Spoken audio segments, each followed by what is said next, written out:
जोहार, आप सभी दर्शकों का स्वागत है हमारे कार्यक्रम नया सवेरा में। मैं शिखा स्वरूप। नया सवेरा हर किसी की ज़िंदगी में एक नई सुबह लेकर के आता है ताकि हम अपनी ज़िंदगी का एक नई शुरुआत कर सकें। बहुत ऐसे लोग हैं जो गलत रास्ते पे चले जाते हैं, मुख्य धारा से भटक जाते हैं पैसे के अभाव में भी। लेकिन अब सोचना नहीं है, सरकार बहुत सारी योजना लेकर के आ रही है जिससे आप जागरूक हो सकते हैं, खुद को आर्थिक रूप से मजबूत बना सकते हैं, रोजगार से जुड़ सकते हैं। और हमारे कार्यक्रम का मकसद भी यही है कि हम आपको दिखाते हैं कि कैसे उन लोगों को, जो लोग मुख्य धारा से भटक गए हैं, उन्हें मुख्य धारा से जोड़ने का काम हम कैसे कर रहे हैं। तो आज की इस कड़ी में हम आपको लेके चलते हैं पश्चिम सिंहभूम और वहाँ मिलवाएंगे यहाँ के जिला उपायुक्त से और बात करेंगे, क्योंकि पश्चिम सिंहभूम भी नक्सल प्रभावित क्षेत्र हुआ करता था, बट अब यहाँ के हालात बदल रहे हैं, चीज़ें बदल रही हैं, लोग जागरूक हो रहे हैं और खुद को योजनाओं से जोड़ रहे हैं। तो हम जिला उपायुक्त से बात करेंगे कि कौन कौन सी योजनाएं यहाँ चलाई जा रही हैं जिससे लोगों को जागरूक किया जा रहा है, उन्हें आत्मनिर्भर बनाया जा रहा है ताकि वो अपने परिवार का सही ढंग से पालन पोषण कर सके। झारखंड प्रदेश के पश्चिमी सिंहभूम जिले को प्रकृति ने बड़ी खूबसूरती के साथ सजाया है।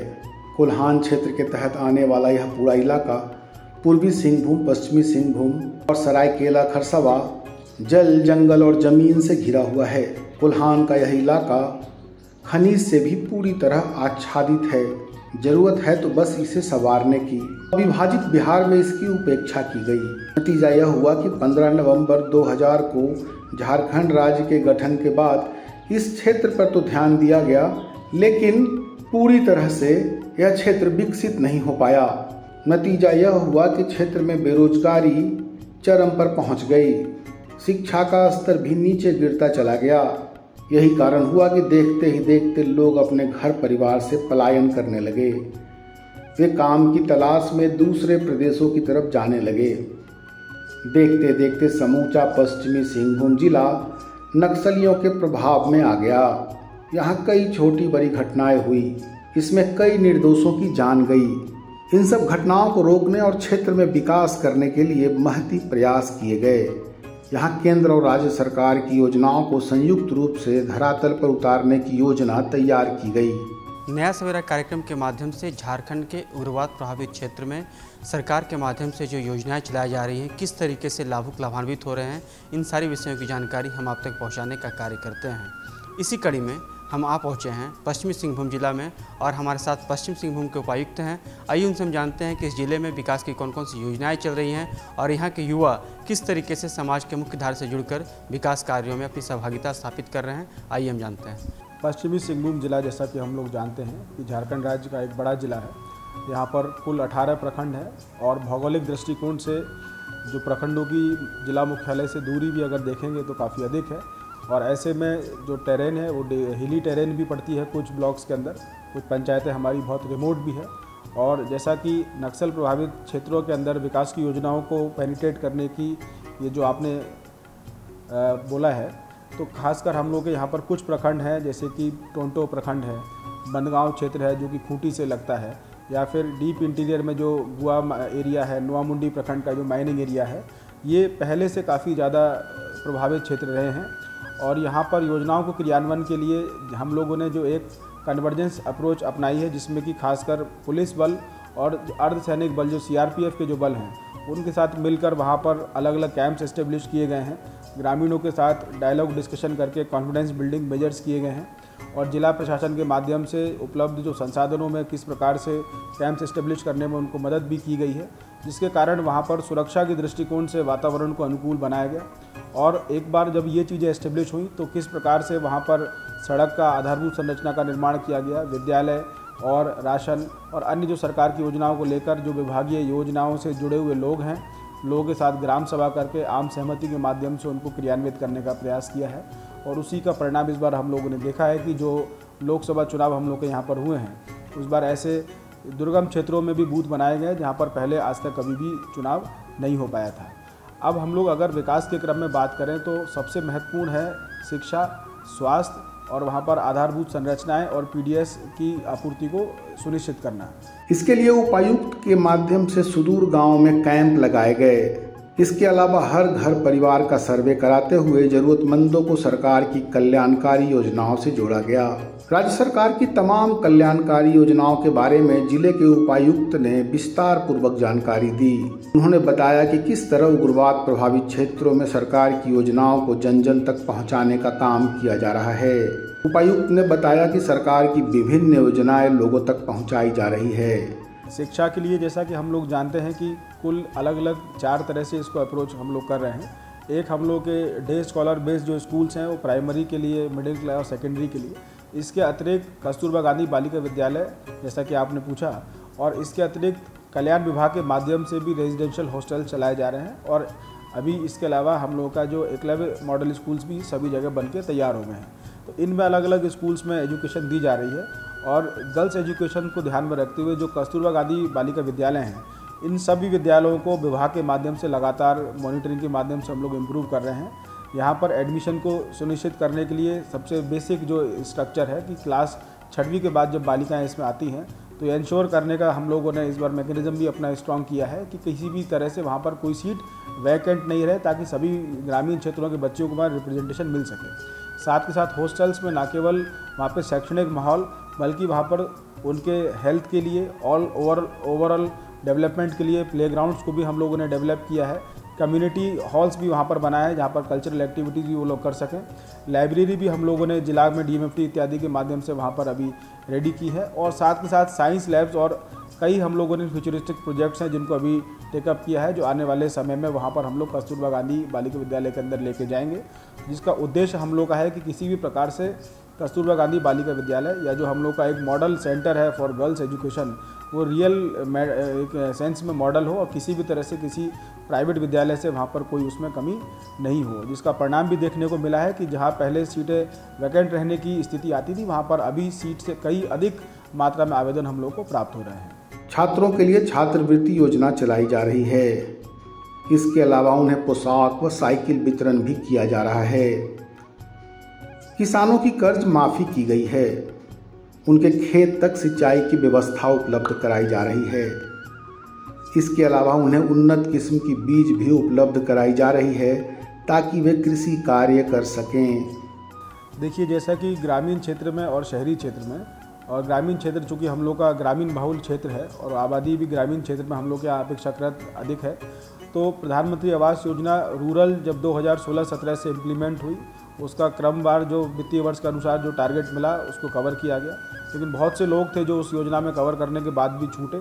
इसमें राज्य सरकार के द्वारा बहुत ही महत्वाकांक्षी अबुआ आवास योजना जब लॉन्च की गई तो उसके क्रम में हम लोग को यहाँ पर 10,000 से भी अधिक का टारगेट मिला, जिसको कि पूरे ज़िले की टीम ने, हमारे उप विकास आयुक्त महोदय और प्रखंड विकास पदाधिकारियों ने उसको एक मिशन मोड में लेते हुए टाइम बाउंड मैनर में न केवल लाभुकों का चयन किया, बल्कि उनको समय रहते पहली किस्त और आगे की जो प्रक्रिया है जियो टैगिंग के बाद में दूसरी किस्त करना, हैंड होल्डिंग करना, सो दैट कि कम टाइम पीरियड में जो उनका इस उद्देश्य के साथ उन्होंने वहाँ पर प्राथमिकता सूची में अपना नाम दर्ज करवाया, ग्राम सभा ने उनको योग्य ठहराया तो उनको घर मिल सके।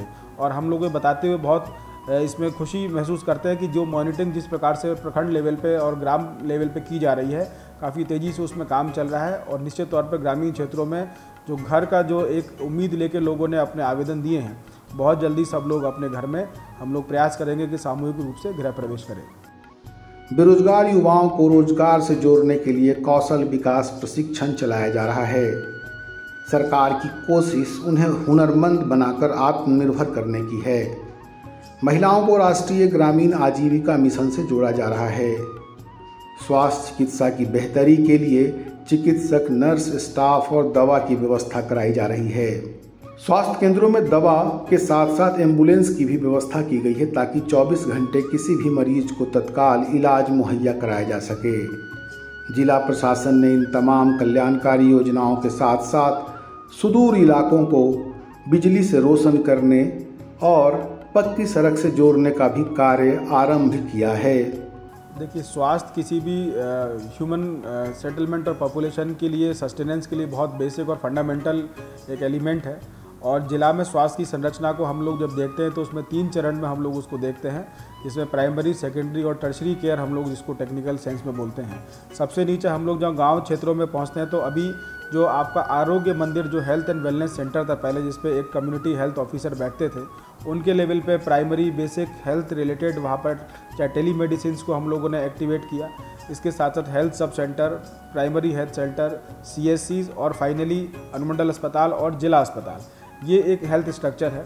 यहाँ पर सबसे पहला फोकस हम लोगों ने किया है कि जितने भी हेल्थ सब सेंटर्स हैं वहाँ पर फंक्शनैलिटी उनकी हो, वहाँ पर एक हेल्थ रिलेटेड एक अच्छा पॉजिटिव एनवायरनमेंट वहाँ पर क्रिएट हो, और जहाँ पर प्रतिनियुक्ति करके रोस्टर बेसिस पे हम लोग ये इंश्योर कर रहे हैं कि सभी जगह पर जो पैरामेडिकल स्टाफ हैं और जो डॉक्टर्स हैं वो समय समय पर बैठें, ताकि लोग जाकर उनसे अपना चिकित्सा के परामर्श करें और दवाई लें।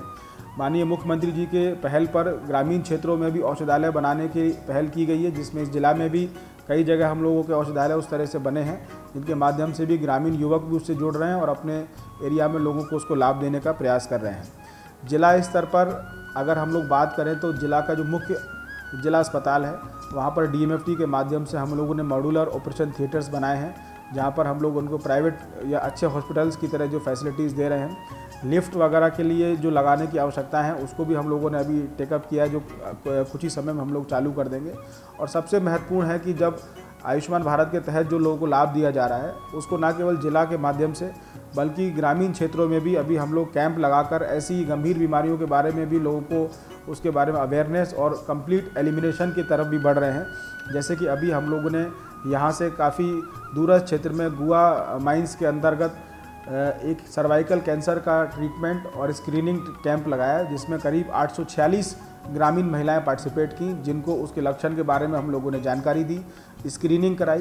प्री कैंसरस स्टेज पे जो थी उनको क्रायोथेरेपी के माध्यम से ट्रीट भी किया गया, और जो एडवांस स्टेज पे पाए गए उनको फर्दर बेटर मेडिकल फैसिलिटीज़ के लिए हम लोगों ने आगे रेफ़र किया है। तो हम लोग ये प्रयास कर रहे हैं कि हेल्थ के केयर में हमारी प्राइमरी स्ट्रक्चर भी मजबूत हो और हमारे पास एक रोबस्ट टर्शरी केयर सेंटर भी हो, ताकि हम लोग दोनों एंड्स पे अपनी मेडिकल फैसिलिटीज़ को अपग्रेड कर सकें। तो देखा आपने किस तरह यहाँ के लोगों की तकदीर बदल रही है, इस क्षेत्र की तस्वीर बदल रही है। लोग जागरूक हो रहे हैं, खुद को आत्मनिर्भर बना रहे हैं, सरकार की योजनाओं का लाभ उठा रहे हैं। तो चलिए कार्यक्रम में बढ़ते हैं आगे। अब हम आपको लेके चलते हैं चक्रधरपुर, और वहाँ आपको लेके चलेंगे कस्तूरबा गांधी बालिका आवासीय विद्यालय, और यहाँ आपको मिलवाएंगे यहाँ की लड़कियों से जो जागरूक हो रही हैं एजुकेशन को लेकर के, पढ़ाई को लेकर के, पढ़ रही हैं और शिक्षित हो रही है। कहा जाता है ना कि अगर एक लड़की शिक्षित होती है तो आने वाली 3 पीढ़ियों को शिक्षित करती है। और जो भी नक्सल प्रभावित क्षेत्र है, अगर वहाँ पे शिक्षित लोग हो जाएंगे तो खुद ही मुख्य धारा से नहीं भटकेंगे, हमेशा मुख्य धारा से ही जुड़ेंगे और सरकार की योजनाओं का तो लाभ उठाएंगे ही उठाएंगे। तो सबसे पहले आपको जागरूक होना बेहद ज़रूरी है, शिक्षित होना बेहद ज़रूरी है। तो चलिए मिलते हैं यहाँ की बालिकाओं से और बात करते हैं कि पढ़ाई को लेकर के कितनी जागरूक हो रही हैं और अपने परिवार को कैसे समझा पा रही हैं कि शिक्षित होना कितना ज़रूरी है, और सरकार इसमें किन किन योजनाओं के बारे में इन्हें बतला रही है। झारखंड के लगभग सभी प्रखंडों में कस्तूरबा गांधी बालिका विद्यालय संचालित हो रहे हैं। इन विद्यालयों के माध्यम से सुदूरवर्ती ग्रामीण क्षेत्र एवं नक्सल प्रभावित इलाकों के बच्चों को शिक्षा दी जा रही है। ऐसी जगहों पर गरीब, कमजोर, असहाय और मुख्य धारा से भटके हुए लोगों के बच्चे शिक्षा ग्रहण कर रहे हैं। कस्तूरबा गांधी बालिका विद्यालय में अनुसूचित जाति, अनुसूचित जनजाति, अन्य पिछड़ा वर्ग, अल्पसंख्यकों सहित आर्थिक रूप से कमजोर वर्गों और गरीब परिवारों को शिक्षा मुहैया कराया जा रहा है। यहाँ इनके बच्चे कक्षा 6 से कक्षा 12 तक निःशुल्क शिक्षा ग्रहण करते हैं। उन्हें आवासीय सुविधा भी प्रदान की जाती है। ऐसी ही सुविधाओं से युक्त एक स्कूल चक्रधरपुर में संचालित हो रहा है। आज हम आए हुए हैं चाईबासा जिला के चक्रधरपुर प्रखंड में। चक्रधरपुर प्रखंड एक समय घोर उग्रवाद ग्रसित क्षेत्र हुआ करता था। यहाँ की बच्चियाँ शिक्षा प्राप्त नहीं कर पाती थी और ना घर से बाहर निकल पाती थी, लेकिन सरकार के प्रयास से कस्तूरबा गांधी बालिका आवासीय विद्यालय का निर्माण हुआ। यहाँ की बच्चियों को शिक्षा मिल रहा है और किस प्रकार यहाँ की बच्चियों को सर्वांगीण विकास हो पा रहा है, आइए हम जानते हैं। हमारे विद्यालय में कक्षा 6 से कक्षा 12वीं तक की पढ़ाई होती है।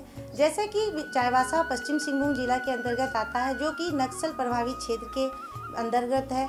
हमारे यहाँ विद्यार्थी जो आते हैं वो नक्सल प्रभावित क्षेत्र से आते हैं।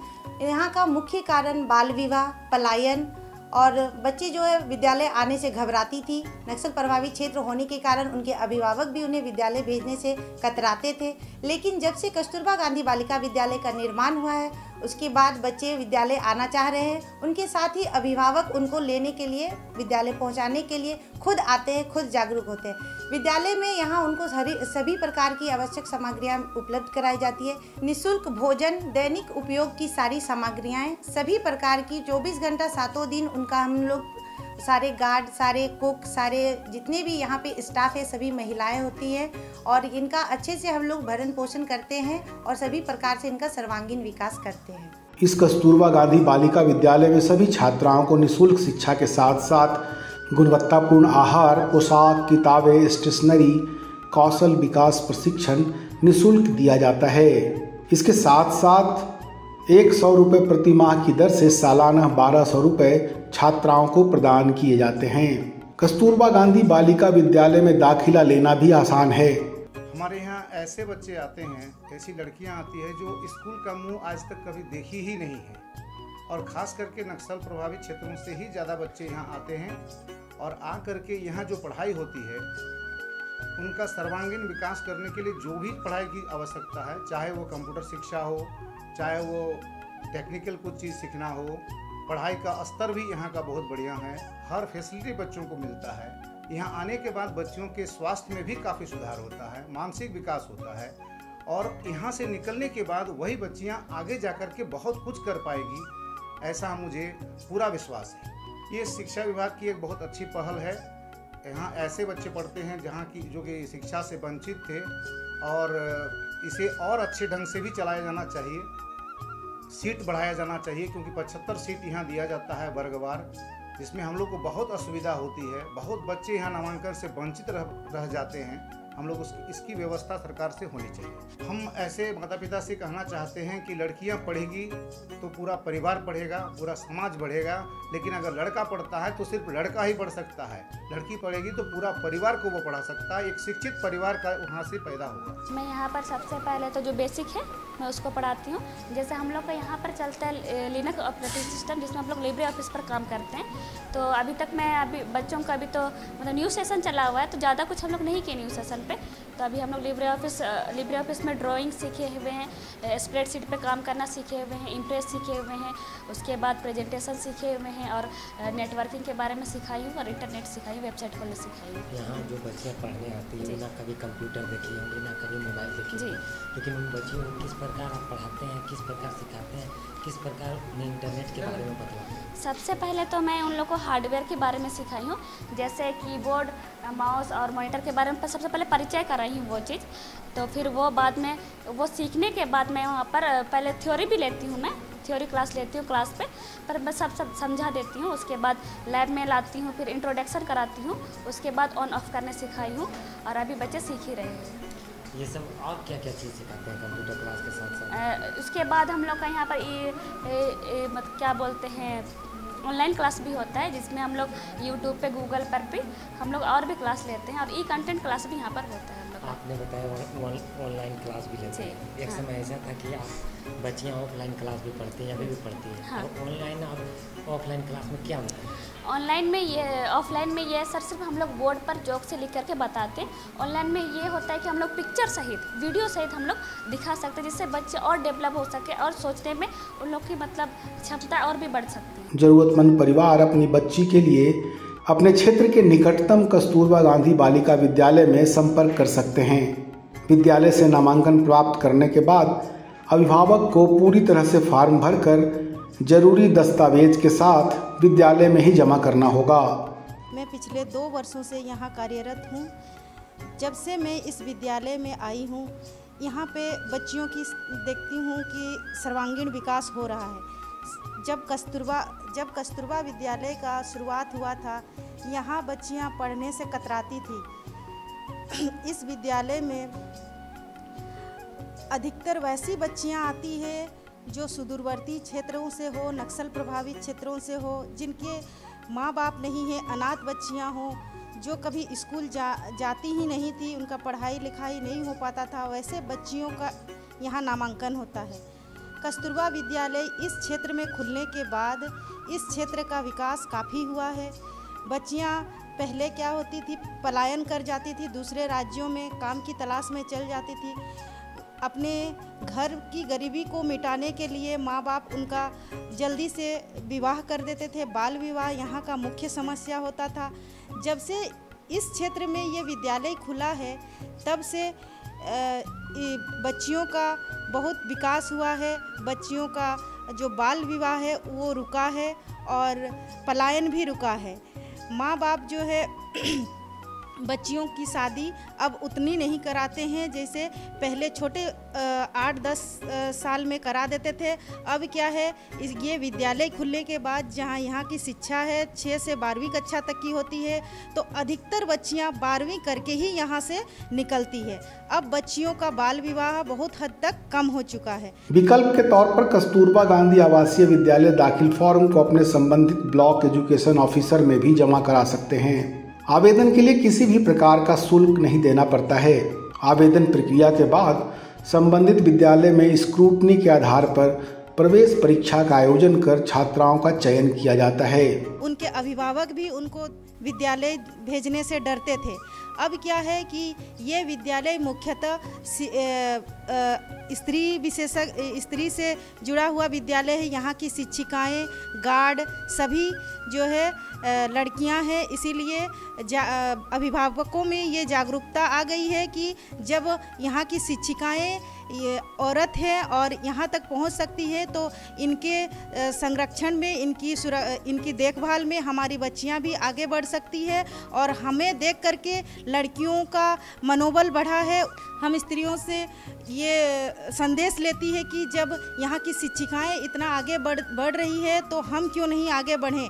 यहाँ की बच्चियाँ पहले क्या होती थी कि क्षेत्र नक्सल प्रभावित होने के कारण में मलेरिया और टाइफाइड से ग्रसित रहती थी। उनका शारीरिक जो है स्वास्थ्य हमेशा खराब होता था।